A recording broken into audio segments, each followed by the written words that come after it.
Hej Filippa, ska vi se att det rullar bara. Det är svårt när det är så här ljust. Vi får se, hoppas det rullar. Okej, nu kör vi. Och så försök köra där det är lite soligt.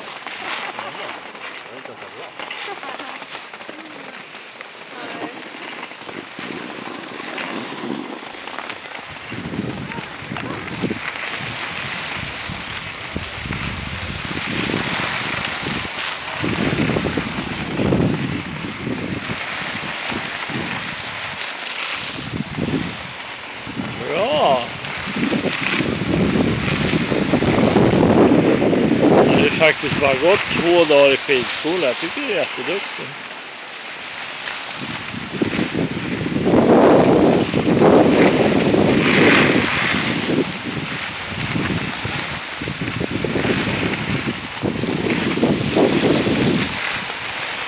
Fantastisk dag idag.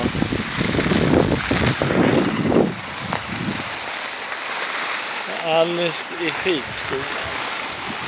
Och Malcolm åker i stolen, tror jag. Eller familjebacken i alla fall.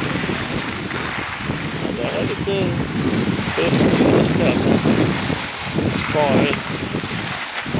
Det är han fint, tror jag.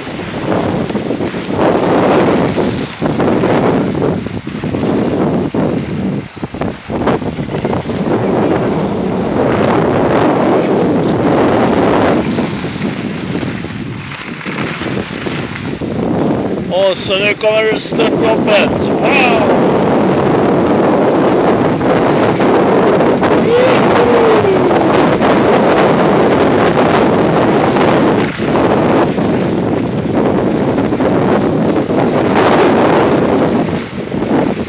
Hur kändes det?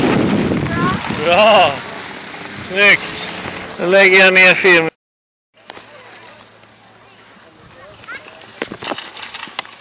Ska vi se här. Jag tror att jag filmar Alice grupp där uppe. Jo, det är Alice.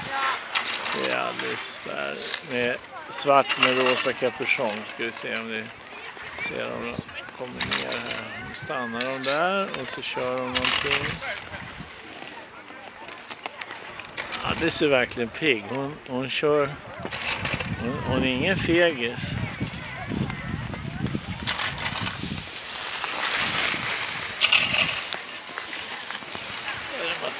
Matilda, skidläraren.